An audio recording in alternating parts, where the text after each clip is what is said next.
কি দরকার সাকিব ভাই? না মানে কি দরকার এগুলো করার? এগুলো না করলে কি হয় না? তুমি কি অলিগলির প্লেয়ার? তোমাকে মানায় এগুলো করার?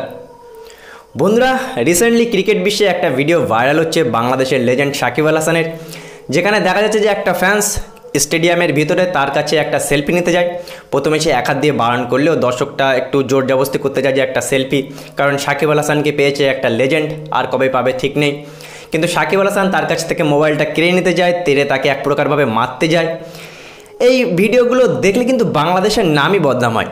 সাকিব আল হাসানকে বুঝতে হবে সে অলিগলির প্লেয়ার না, সে কিন্তু লেজেন্ড, বাংলাদেশের সবথেকে বড় আইকন সাকিব আল হাসান।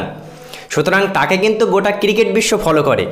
যদিও ভিডিওটা কালকের ভিডিও বন্ধুরা, আমি কালকেই দেখেছিলাম, কিন্তু আজকের ভিডিও এই কারণে করছি, গোটা ক্রিকেট বিশ্ব মিডিয়ায় এই ভিডিওটা এখন কিন্তু ভাইরাল হয়েছে, এখন কিন্তু ছড়িয়ে গেছে।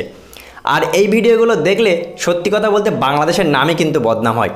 সাকিব আল হাসান নো ডাউট বাংলাদেশের সবথেকে জনপ্রিয়, বাংলাদেশকে প্রতিনিধিত্ব করে।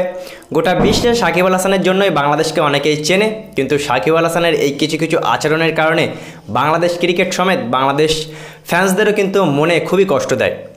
দেখো, মানছি দর্শকরা একটু বেশি বাড়াবাড়ি করে ফেলে, প্লেয়ারদের অনেক চাপ থাকে, প্লেয়ারদের উপরে প্রেশার থাকে, তাদেরকে একটা একা ছেড়ে দেওয়া উচিত, কারণ তারা খেলায় কনসেন্ট্রেশন করবে। কিন্তু সাকিবকে ভুললে চলবে না যে একটা ফ্যান্সরাই কিন্তু সাকিব আল হাসানকে ভালোবেসে তাকে সাপোর্ট করে করে আজকে এই পর্যন্ত নিয়ে এসছে বা বাংলাদেশের সবথেকে জনপ্রিয় করেছে।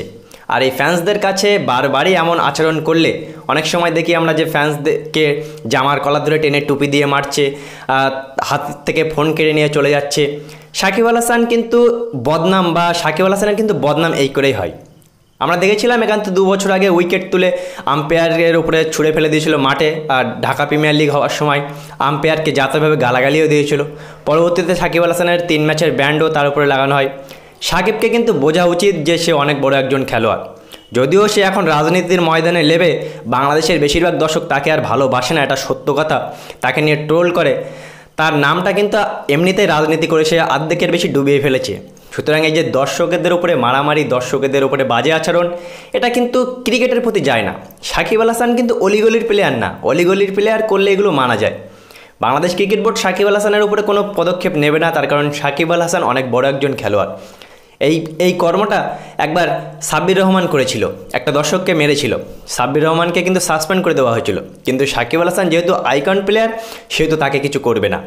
আর সাকিবের এই এমন আচরণে গোটা ক্রিকেট বিশ্ব মিডিয়ায় বা গোটা ক্রিকেটে জগতে বাংলাদেশের নামে কিন্তু বদনাম হয়, তার কারণ সাকিব আল হাসান বাংলাদেশকে রিপ্রেজেন্ট করে। সাকিব আল হাসানকে ভুললে চলবে না যে তাকে শুধু বাংলাদেশের মানুষই দেখে না, তাকে গোটা ক্রিকেট বিশ্বের মানুষ তাকে ফলো করে, তাকে দেখে, তার প্রত্যেকটা আচরণে কিন্তু নজর রাখে গোটা ক্রিকেট বিশ্ব। সুতরাং যে আচরণটা সাকিব আল হাসান করেছে এটা কিন্তু সত্যিই নিন্দনীয়। সাকিব আল হাসানের মতো প্লেয়ারের এমন আচরণ একেবারেই করা উচিত না। সাকিবের এই আচরণে তোমাদের মতামত অবশ্যই দেবে।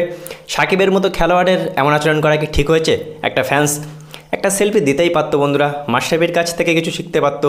মাশরাফি আমার দেখা সবথেকে ভদ্র এবং শ্রেষ্ঠ খেলোয়াড় কিন্তু বাংলাদেশের, যে সবসময় সবার সাথে ভালো আচরণ করেই আসছে। সুতরাং সাকিবকে কিন্তু একটু এইসব দিকে খেয়াল করতে হবে যে তার জন্য বাংলাদেশের নাম বদনাম যাতে না হয়। সাকিব আল হাসানের এমন আচরণ তোমাদের মতামত অবশ্যই জানাবে। সাকিব কি এটা ঠিক করলো বা দর্শক কি এটা ঠিক করলো? অবশ্যই জানাবে তোমাদের মতামত।